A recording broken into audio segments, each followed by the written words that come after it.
Okay, let's talk about it. You know that person, the one who leaves you feeling completely exhausted after just one conversation? In this explainer, we're going to break down how to spot that draining behavior, figure out how to cope with it, and maybe, just maybe, recognize when we're the ones doing the draining. Have you ever hung up the phone or walked away from a chat and just felt spent? Like, instead of feeling connected, your personal battery is just completely empty?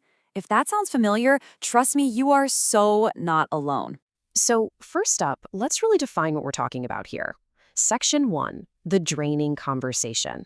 You know, it's such a specific feeling, isn't it? It's that sense that you weren't really heard, that maybe what you have to say doesn't matter quite as much, or just this deep, deep sense of fatigue.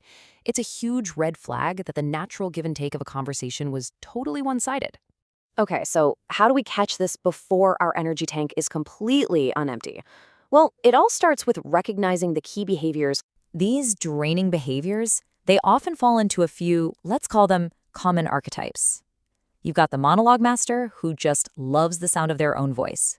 Then there's the negativity cloud who can find a problem for every solution. And of course, the empathy void who just doesn't seem to connect with how you're feeling. This quote from a Reddit user just hits the nail on the head when it comes to the monologue master. It says, "The amount of people I talk to who are very clearly just waiting for it to be their turn to speak again is astounding." They're not actually listening, right? They're just reloading, waiting for their chance to jump back in with their own story. And then you have the empathy void. Wow, this insight from psychologist Amy Daramis is so revealing. She points out that even their attempts to comfort you can be all about them. They hear you're having a tough time, and instead of just listening, they immediately launch into a story about themselves, basically hijacking your moment of need. Okay, so we can spot what they do, but the big question is why? Why do people act this way? That's what we're digging into next, understanding the root causes. Now, this is a really important point to make based on Dr. Daramis's work. Being self-centered is not the same thing as having clinical narcissism. A self-centered person can care about other people. It's just that their own internal world is kind of playing on full volume. A narcissist, on the other hand, has a fundamental clinical difficulty caring about how others feel. It's a critical difference. And, you know, the reasons behind this are super complex. It's not always a simple choice. It can come from someone's upbringing, from early trauma or rejection that made them desperate to feel seen. It can even be linked to things like depression. Or sometimes neurodivergence can make it harder to pick up on social cues, which can look like self-centeredness to other people. All right, let's switch gears. We've talked a lot about the why, but now let's get practical. Let's talk about action. This is your toolkit for coping with these draining interactions. Okay, if you remember one thing from this section, make it this. You cannot change them. You just can't. The goal here is not to fix the other person. It's all about changing how you show up and how you engage to protect your own mental and emotional energy. So here's a super clear 4-step game plan. Number 1, assert yourself. Be direct, but kind. Say something like, "Hey, can I just have 10 minutes to vent without any advice?" Number 2, set boundaries. This can be as simple as saying, "I've only got a few minutes to chat." 3, adjust your expectations. Stop going to them for a type of support you already know they can't give. And finally, number 4, keep your distance. If you need to, it is perfectly okay to limit a relationship or even step back entirely to protect yourself. So we've spent all this time looking outward at other people, but for this next part, we're going to do something that might be a little uncomfortable, but it's so important. We're turning the mirror inward. This can be a tough one, so just be honest with yourself for a second.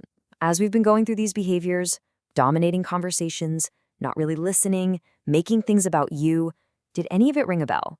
Like maybe a little too familiar? Here are just a few things to think about.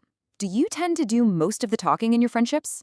After a chat, do you sometimes realize you can't really remember what the other person said because you were so busy thinking about your next point? Do you find that you clash with people who are really assertive?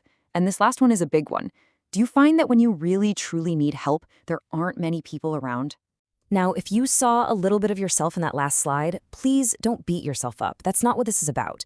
The fact that you're even thinking about it is huge. So this final part is all about growth. It's about building genuine connections.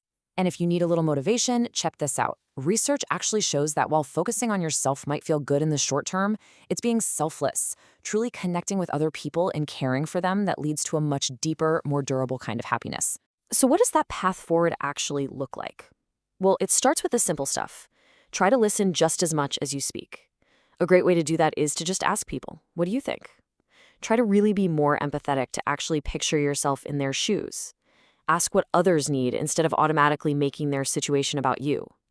And, sometimes it's as simple as letting them steer the conversation for a while. Let them talk about their interests. And really, when you boil it all down, maybe it just comes back to this fundamental truth from the great psychologist Carl Rogers. One of the most basic human needs is the urge to be understood, validated, and appreciated. That feeling drives all of us. It drives the person who feels drained, and, it often drives the person doing the draining too. So that leaves us with a question, right? How would our conversations change if we remembered that everyone is just looking for that?